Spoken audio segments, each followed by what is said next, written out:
Check out FlipsideGaming.com for all your gaming needs. Use the promo code HEROES to save 10% on all orders over $10 and support the channel at the same time.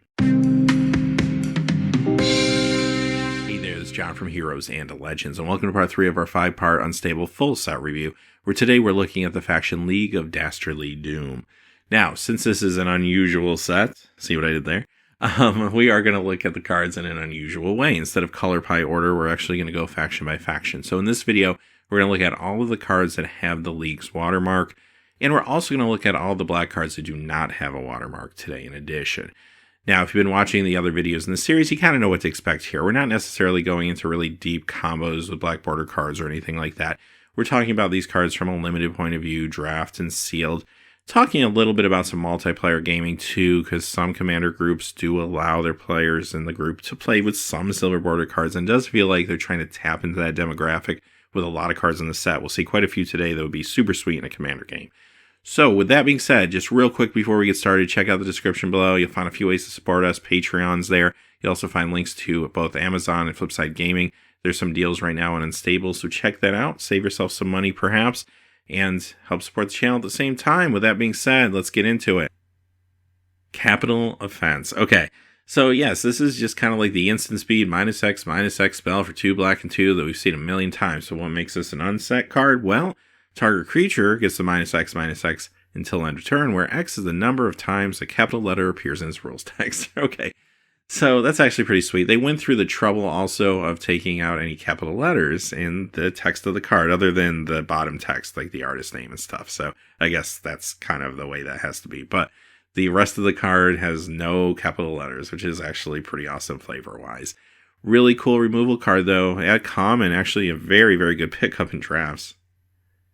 Extremely slow zombie. Okay, so this has Last Strike, which thematically is awesome. But is this card playable? Actually, I do think it is if you're going aggro. Like, this is a decent aggro card. This also combos well with some of the cards we saw yesterday in the Agents of Sneak video, because there are some ways, like a Contraption, for example, that would make this unblockable. So what would be cool about that is maybe early on you play this on turn 2, it gets across maybe for 3 damage, you have a removal spell, it gets across for like 3 more, and then it kind of gets shut down at some point, right? Because when your opponent has a power 3 or greater card on the battlefield, this thing kind of becomes useless. But then maybe later, if you make it unblockable for a turn or 2, now you're looking at an additional 3, 6. Could be a lot of utility for a 2-drop, right? So it's not going to fit into all builds. You just have to know your deck and what support cards are there. But yeah, it's actually pretty interesting. Don't underestimate it, in other words. It gets there, just gets there real slow. Hangman. Okay, this card is super sweet because of design reasons. Is it a good Magic card? Probably not. It's a 1/1 for 1, and you get to play a sub-game of Hangman. And as that game goes on, the card can get a little bit bigger, but it doesn't have any kind of evasion or anything. And I think, unfortunately, it's going to happen too slow for it to matter. The game's going to just kind of pass this by. But that's not the appeal of this card. The appeal of this card is you get to play a side game of Hangman. That's awesome, right? Like, this is just really fun and quirky, and it's just going to be a good time. If you're playing a little more spiky, maybe skip it. But if you're just playing to have fun, which you should be with these unsets, this is going to be a lot of fun to play. And look at the art. I love the tattoo on the guy there. That's awesome. Hazmat suit used. Okay, interesting aura here. Usually when I'm more spiky, I'm not going to play a lot of auras, if any, because I don't want to get 2-for-1s. If the aura isn't protecting itself, the card that it's enchanting, or replacing itself, or it's super fast, then I kind of try to avoid them. This one's borderline for me. 4 mana. It gives something menace, though, and the power toughness boost. Yeah, that's not bad. I'm still opening myself up to a 2-for-1, but if I play this at the right time, I can mitigate that risk a little bit. At least get by with damage 1 time. Again, another card that might play well with some of the Agents of Sneak cards we saw yesterday, because there's a lot of the cards there that are themed to have different abilities go off when they can hit an opponent. So adding menace could help to that cause a little bit. Now, the thing that, again, makes this an uncard is that last phrase down at the bottom, that you can't touch the card without losing 2 life, basically. I don't think that's too hard to mitigate because, I mean, you can use your sleeve or a tissue or something to touch the card. I don't think that's too hard or going too far out of your way. So again, this is a card that probably doesn't always make your cut, but there's certain times, certain deck builds where it'll be better. Hoisted Hireling. Okay, it's a 2/1 for 3, and it couldn't have flying some of the time. It's a zombie. That does feel a tad bit unusual for black, but what makes this truly an uncard is the fact that it has flying as long as it's being held above the battlefield. but it doesn't say it can't touch the battlefield, so it does feel like maybe you can just pick it up and put it back down, and when you want it to fly, you pick it up, right? That doesn't feel too hard to manage, much like the card we just saw a few moments ago. So again, a little bit of an untwist on a card that's just kind of a fine curve filler, if nothing else. Inhumaniac. This is a Brainiac creature, by the way. And this is maybe a tad slow, but again, I would probably play this. Again, it is a fun high variance card. That's what a lot of these cards are in the set. Cost 2 for the 1/1. You roll a dice. Now, there are ways to manipulate that dice roll, and we've seen some already. We'll see some more today, and that could become relevant here. But yeah, if you play this early enough, even if you just get a couple counters on it here and there, it could be a force in the beginning to middle portion of the game. Later on, though, probably someone's going to take it out before it can really get rolling. It doesn't have evasion or anything as is, so it's not an amazing card, but it's definitely playable. Old-fashioned Vampire. Okay, this is a funny card because if it's Dark Outdoors, this card is amazing. If it's not Dark Outdoors, this card is not so great. If it's not dark, it's a 3/3 flyer for 5. Fine if you need a flyer in limited, like it's runnable. If you are in a situation, though, where it's dark outside, okay, this thing is now a 5 casting cost, 5/5 flying Death Touch creature. At some point, Death Touch might become a little bit of a redundancy considering the size, but still, it's a nice touch to have. And yeah, see what I did there? It's an unset review. So, so just generally, good card if it's dark outside. Okay, not exciting card if it's not dark outside. If there's a discrepancy about darkness, not really sure how you handle that. Maybe just look at official sunset in your area. I don't know. But yeah, it can be a good card for you at times. Over My Dead Bodies.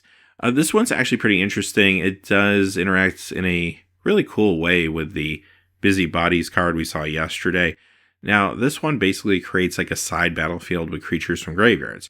So it's a side battlefield. They're just interacting with each other during combat, but you can attack with stuff from graveyards, block with stuff from graveyards. So basically, if they touch each other, they get exiled. So it's kind of a big flash in the pan, maybe, but at the same time, it feels pretty good, especially if you have a lot of stuff in your graveyard.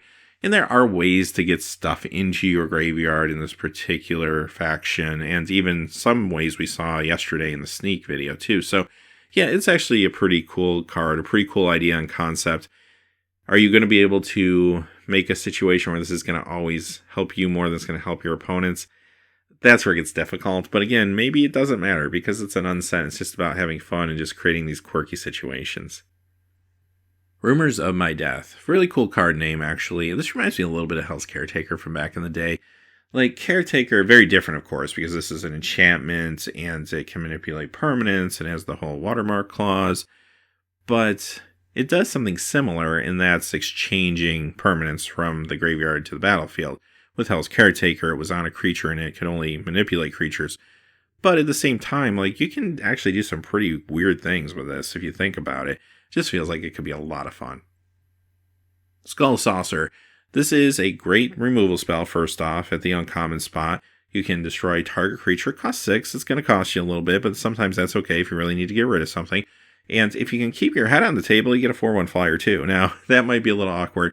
I don't know if there's some game stores I'd want to put my head on those tables, but okay, whatever. But if you can pull it off, 4/1 flyer can be pretty good too.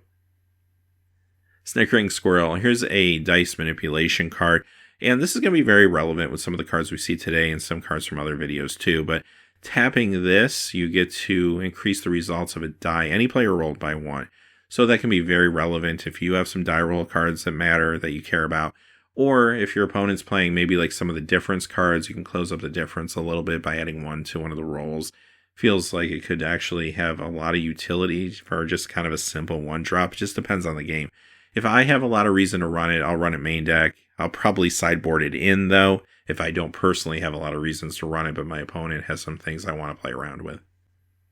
Spike Tournament Grinder. Okay, what's more spiky than Phyrexian Mana? Not a whole lot, probably. This card brings that point home. So this card's super sweet. I'm glad they completed the 3-card cycle of Timmy, Johnny, and Spike.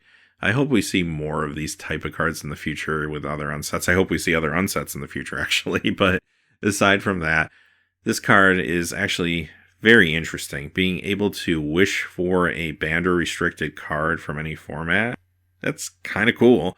And the fact that you can pay life for some of the ability and mana cost is actually pretty awesome too. I mean, worst case scenario, if you don't have any black mana sources, you can still go ahead and say, okay, 4 life and 2 to cast this, and then another 2, 4, 6, 8 life to activate the ability. I mean, that's a lot of life, but if you can get a really powerful card, it might be worth it. And most of the time, you wouldn't even have to do that. You'll have some black mana sources, I would hope. So if you do that, yeah, you can actually use this ability maybe a few times during the course of a game even. That's kind of crazy. Now, you still have to cast the card. I mean, it goes to your hand, so you can't just get a lot of stuff that's expensive and not play it, right? But there's so many options out there. There's a lot of great things as long as you can get a hold of the cards. I mean, not everybody has Moxes, right? So that's not going to be something that everyone is going to be able to just grab, but it doesn't matter because, again, there's just so many good cards that have been banned in different formats, many of them very accessible. So really awesome idea here. Squirrel Powered Scheme. I'm usually not a big fan of enchantments that don't do anything on their own when they enter the battlefield, especially when they start costing 3, 4, or 5. But you know what? If you have enough targets in your deck for this and a good reason to use it, and there's some good payoff cards with a card like this, and we're going to see some of them today. So if you drafted enough of those or have enough in your sealed pool, I'd say go for it. I think it is worth it in the right build. Steady-Handed Mook. Okay, this is a rigger, which sometimes matters. Always keep that in mind when you see that creature type as we go through the next couple days of videos. But this is a 1/1 Death Toucher. I like my 1/1 Death Touchers, usually for 1 or 2 mana, not 3. But this also assembles a contraption when it enters the battlefield. And so there are some really good contraptions in this faction we're going to see today. So it could be very, very worth your while. Summon the pack. All right, open a sealed magic booster pack. Those are the magic words. I'm on board. I don't have to even keep reading. This card's actually pretty sweet, though. It's a mythic. Costs 8. I mean, you're paying for it. But being able to open a pack and put a bunch of creatures onto the battlefield is amazing. No matter what pack you choose, you're getting a lot of creatures. I mean, usually, half, a little more than half should be creatures, you'd say, in a booster pack. So you're going to fill out your side of the board pretty nicely. I was joking around when this card was revealed. I'd pick Legions because Legions is actually all creatures. So you know you're going to be getting a lot of stuff. No matter if they're good or not, you're getting a lot of stuff. And you can pick anything you want. That's the beauty of this particular card. So really, really fantastic card. And that's what I love about some of these cards in the set. It's not even about like how good or bad they are. It's about what kind of memories they're going to make, like what kind of stories you're going to be telling after you play these games. And that's what's really cool about these sets. All right, the big idea as we move into some red cards. Now, all of these will have watermarks. This one, of course, we got the whole villain theme going on here. Brainiac. Someone was a Superman fan, I suppose. And yes, this card is super sweet and would be a great commander if you wanted to play a silver bordered variant of commander for sure. This card, awesome. 4/4 for 6, and then if you pay the 4 mana and activate, roll a 6-sided die, create a number of 1/1 red Brainiac creature tokens equal to the result. And then later on, if you tap 3 Brainiacs, you get to add a dice roll to whenever you roll a 6-sided dice. You roll 2 instead. So that helps this card. Also helps other cards. This could play well with the card we just saw, for example, that ups the dice rolls too. So there's just a lot going on here. And if you can quickly start throwing down lots of 1/1 creatures, you can really pull ahead quick. The card seems really fun and really awesome. The countdown is at 1. All right, who loves Charizard? Okay, this is the unstable Charizard variant. I think there's one in every unset. So this one, though, is kind of a sudden death matchup. You play a sub game, but you start with 1 life. Your opponents have 1 life, and you just go ahead and try to quickly do a point of damage. And if you do, you go back to that main game, and the person that lost, they're going to be taking double damage. That's pretty painful. So, yeah, the card is awesome. Great idea. Great way to play a sub game, but not make it too much of a burden. It's in red, the color of direct damage, so you could have some cheap direct damage maybe to back it up a little bit and try to put the game away early. It's a little risky, sure. If this backfires, you're not going to be real happy about that maybe, but that's not what it's about again. It's about just fun, crazy interactions that you're going to be talking about for the next few days, right? That's what unsets are. And this is perfect. The card's really, really cool. It that gets left hanging. Okay, this one's interesting. A 5/4 for 6, not that great. A 5/4 with haste for 6, not bad for a common, for sure. So it's definitely playable in that case. So you do want the person to refuse your high five. The joke I've seen going around is lick your hands when you're offering the high five. So yeah, that would probably do it. And would probably actually be worth it considering 5/4 haste is much, much better than a 5/4 for 6. Brainiac, which is a Brainiac creature type, by the way. Interesting comment. I mean, it's nothing too exciting because of the 3 toughness for me. We've seen these red cards before that have really high power. You can pump the power and they just get blocked and they sort of just trade, or maybe you get a 2-for-1 out of them, something like that. If you can't give this thing like trample or evasion, it's not super exciting.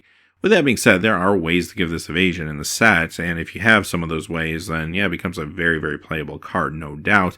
Also, too, we saw some of the dice manipulation cards, which could make it stronger in some ways, too. So yeah, it doesn't make every build, I don't think, but some of the time you'll be happy to run as a combo. Super Duper Death Ray, this is really sweet. Trample on a instance, and this is something that Mark Rosewater has talked about in the past. I think we're going to be seeing this in Black Border Magic probably sooner than later. It feels a little overdue to me because it's not hard to understand. It's very intuitive. We all know trample. It just kind of works with the instant or sorcery. I really like the idea here. Even if they don't call it trample, give it another name or something, I think we'll be seeing it. And this card's great. I mean, hit a creature for 4 damage for just 3, and then the extra damage tramples over. Awesome, awesome card in uncommon. Alright, Baron von Count. I was mentioning there's some cards I really want to play in Commander. This is one of them. This is a mythic rare legendary creature. It can be your commander, if you have a playgroup that allows that anyway. It costs 3, which is very reasonable for a 3/3, but now you play this little mini game of trying to count down to 1 to eliminate a player. In a multiplayer game, you get to start over. Once you eliminate 1, you go back to 5 and do it again.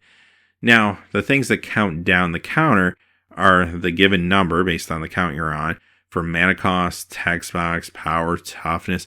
So a lot of different ways to manipulate it. You don't have to feel like your deck has to go out of its way to deal with this card and make it good, I don't think. I feel like just playing Magic, you're going to be hitting these numbers and like mana cost and such anyway. So yeah, the card sometimes will be slow. It's a little high variance, sure. Depends on what you're drawing and what you can play and such. But at the same time, like just trying to make it work feels super fun to me. And again, I feel like if you're playing with a playgroup that allows some silver bordered shenanigans in your commander, this could be awesome. Grizelda Monster Masher, another one I want to be my commander. Another legendary creature, zombie villain this time around. And combined, enchanted, and equipped creatures you control a menace. So even if you don't have any combined creatures, just enchanting or equipping something does give you some value here. This counts for itself too, which is pretty cool for commander purposes. But that ability, paying 5 and tap, and you get to take 2 target creatures from graveyards, does not have to be your graveyard, by the way. It can be from different graveyards, one from one, one from another. Combining them together, just mashing them together. Power and toughness combines, their abilities combine, so on and so forth. Really, really cool idea. I love this card. Could you imagine playing this in a big multiplayer game with a lot of different targets out there? I love it. So yeah, again, this is something I want desperately to be my commander. Mary Oakhill, another legendary creature. This one wouldn't really make a good commander, though, because of the singleton format and the fact that there's only 1 killbot in the set, so you don't have a lot of options there.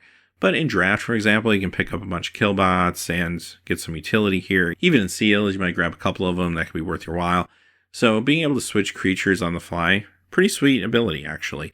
And unlike a lot of times you see when a creature leaves or enters the zones that they kind of disappear and come back refreshed as a new example of themselves, this truly does just kind of take the place of the other creature. So if I switch this out with a killbot or 2 killbots or 2 Mario kills or whatever I'm doing, whatever counters, enchantments, equipment, whatever, they stay. Which is actually pretty good. Actually could be pretty powerful at certain times. So really unique card. I like it. Again, great design. Awesome art too. Clock of Doom. Okay. So this is a way to actually move your crank counters and get extra contraption activations. That could be really good. You're paying a little, 4 to cast, and then every time to do it, 4 to activate and tap. But if you have enough contraptions out, this could be definitely worth your while. And that could mean just expediting your ability to get back to a particular one, or just activating 2 sets in the same turn. That could be really good too under certain circumstances, right? Depending on how your sprockets got set up over the course of the game. So considering how powerful some of these contraptions are, card feels really good. Contraption Cannon. Okay, this is super sweet. Now, a lot of times I don't like these type of artifacts that deal direct damage because they cost a little bit. They feel overcosted at times. This one doesn't for me. Yes, it does require some setup. I have to have contraptions. This is going to be much better late game than it's going to be, say, early in the game, obviously. But later in the game, especially if you went aggro early and you got your opponent down a little bit, maybe you have, 6-7 contraptions out at some point in the game, and then you're able to perhaps finish someone off or take down a big creature. Card feels actually pretty good to run. If you got the contraptions to back it up, I'd say go for it. Curious Killbot. Well, here's the Killbot. It's a common, so they'll be floating around, which is kind of nice. But it's a 2/1 for 2. Nothing more to say about it, really. It's just there for the interaction with Mario Kill. Entirely Normal Armchair. One of my favorite pieces of art from the set. I love the armchair with the bear trap on it and the cookies on the table. It's awesome. Feels like this really kind of comical Innistrad card or something. But anyway, the card itself, Mark Rosewater talked a lot about the different rules involving it. One thing to keep in mind, the card can be hidden, but the opponent, for them to point it out and return it to your hand, they have to know exactly where it is. They can't say, put it back in your hand. They have to point out that they understand where it is. So you can hide it under a card. You can put it in plain sight. I mean, that's fine. They might not notice it if they're preoccupied with something else. So that's kind of how it works. And if you can get one over on them, then yes, you can sacrifice it and destroy target attacking creature. Once you do it once, might be hard to do it in a game 2 or something like that, but it still could get them and maybe even turn the tide for you. So just a really sweet card. Handy Dandy Clone Machine. You can see from the art there, the intention of the homunculus creature tokens are to be your hand, kind of walking with the fingers there. So the tricky part of this card is you only have so many hands available typically, right? And Rosewater did clarify they have to be living hands attached to people. So it's good that he clarified that. So anyway, you're going to be able to maybe activate this once, but you can't really truly activate it twice because then you can't play the game because your hands are tied up. Now, there's a few ways around this. I mean, you could always activate it just for a quick burst to put a blocker on the battlefield or something. That could work. And then it doesn't matter anymore if you have to pick up your hand. You could have friends help you out. They could give you hands. See what I did there for the unset? And yeah, then you could actually activate this some more. If you get enough tokens, it might be worth your while. But I do think you have to have a few people around to make this card worth your while. Other than that, probably skipping it. Low Blobber. Interesting piece of equipment. Now, this is a card that really makes the card we saw earlier that increased the die rolls by 2 a big payoff. Now, this can only hit player, a little bit of a drawback there. But if you can manipulate the dice roll, this card could be really good. You could hit multiple times in any given turn, and that's actually super sweet, especially for just whittling down your opponent. Maybe, again, you went aggro early. Maybe you have some of these other kind of death by 1,000 cuts cards, and in conjunction with 1 or 2 others, you're in a really good place. On its own, without that boost, not as good, obviously, but still cheap. Only costs 2 to equip, so it's runnable, but you really want to be able to manipulate that die roll here. Mad Science Fair Project. Okay, this is a mana rock, and it's a interesting mana rock because sometimes you get colorless mana, sometimes you get a mana of any color. What I really like about the card, though, is it is target player, so you are able to give mana to another player. You don't see that a lot. Really cool for a multiplayer game like a Commander game where you're trying to make a political move and try to help someone out. I actually think that's the sweetest part of the card. Let's move on to some contraptions, and like I said earlier, there's some great ones here. This one's okay. Whenever it's cranked, target player loses 2 life. That can actually start to add up. Like I said, that death by 1,000 cuts kind of sub-theme works well there. And it's a common. You might even be able to grab a couple of these, and that could be interesting. But I do want to point out, too, with contraptions, typically, they can hit anything. Like, they don't usually say, only your creatures or opponent's creatures. So always keep an open mind. There are times when maybe doing something that's not intuitive may actually make sense. Dual Doom Suits. Okay, this one is a great rare. Each time a source you control will deal damage this turn, it's double that damage. This one's not playing around. Okay, sure, if you're behind, it doesn't help you if you can't get a good attack in. Or maybe have direct damage in your hand or something like that. But if you're in a board stall, this is going to be very, very welcome. And if you're winning, you're going to win faster. It's a win more then, but still, it does take your opponent out of the game so they don't draw into something that can help them. So yeah, awesome contraption here. Guest List. Okay, this card is another awesome one. Great removal effect here. Early on, maybe it can't take out large creatures. Maybe it's only hitting smaller stuff. But every time you take something out, next time it can take something out bigger. And as the game goes longer and the graveyards start to get populated, you're going to be able to deal with a lot of big threats on the board. And even if you can't finish the threat off, perhaps it just creates a more profitable combat situation for you too. Keep that in mind. Great rare contraption. Jamming Device. All right, we're just talking about profitable combat. This is another card that truly supports that. by being able to lower the power and toughness of all your opponent's creatures could really get you through a board stall. Great example of an uncommon contraption. Feels really pushed for uncommon. Lackey Recycler. This one's okay. I mean, sometimes you don't want to tempo yourself by putting a card from your graveyard on top of your library because you want to draw into something you haven't drawn yet, or a land or whatever. So it kind of is what it is there. But there's times you'll be very happy to have this. It's a little slow considering it's only going to go off every 3 turns. And then you're going to have to wait another turn to actually draw the card in most cases. So yeah, it is what it is for common. Maybe the least exciting one we're looking at today. Mandatory Friendship Shackles. Okay, smaller version of what we just saw. This only impacts 1 creature. But again, that could be enough considering this is pretty much a free roll. And it is a common, so you might be able to get a couple of these, and it becomes -2/-2 then, or something like that if they're on the same sprocket. So, yeah, decent card. Definitely would be happy to run this. Neural Network. Okay, this is a threatened effect, though, that is dependent on how many cards are in the creature's controller's graveyard. So there are some drawbacks to it, but it's still a free roll, like I said, with a lot of these other cards.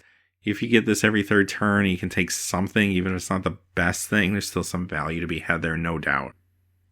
Pet Project. Here's the mythic, and it's a good one. Whenever you crank this one, put target creature card from an opponent's graveyard onto the battlefield under your control. Being able to cherry pick stuff out of graveyards, super sweet, can be very powerful, especially late game. Sundering Fork. This feels simple, destroy target artifact, but actually in this set, this feels really strong because they didn't go overboard with this effect on a lot of cards. I'm sure they didn't want to hurt the order or the widget too much. But there's a lot of good artifacts in the set, and of course, contraptions are artifacts, and that could be a big deal too. So getting this effect even every 3 turns, it's an uncommon. They didn't even go common with this, which is interesting. Just goes to show you how much they're trying to protect the gameplay of at least that one faction, as well as everyone playing contraptions. They wanted to keep that pretty solidified, I think, through the limited games. So they were really careful about this, but this is one way to answer some of those problems. All right, with that being said, those are the cards for today. We're going to be back tomorrow with Goblin Explosioneers, and then we're going to wrap things up the next day with Crossbreed Labs. So I'm very excited about the set. A lot of fun things we're going to be looking at over the next 2 days too. But until next time, hey, thanks for watching. Please remember to like, subscribe, and have a great day. Hey, thanks for watching. This video is made possible by the generous support of viewers like you on Patreon. Check out the description below for links to our Patreon page as well as our Amazon affiliate store, where a small percentage of all sales will also help support the channel. Finally, if you haven't had a chance yet to subscribe, hit that subscribe button so you don't miss any new videos on Heroes and Legends. Talk to you again soon, and have a great day.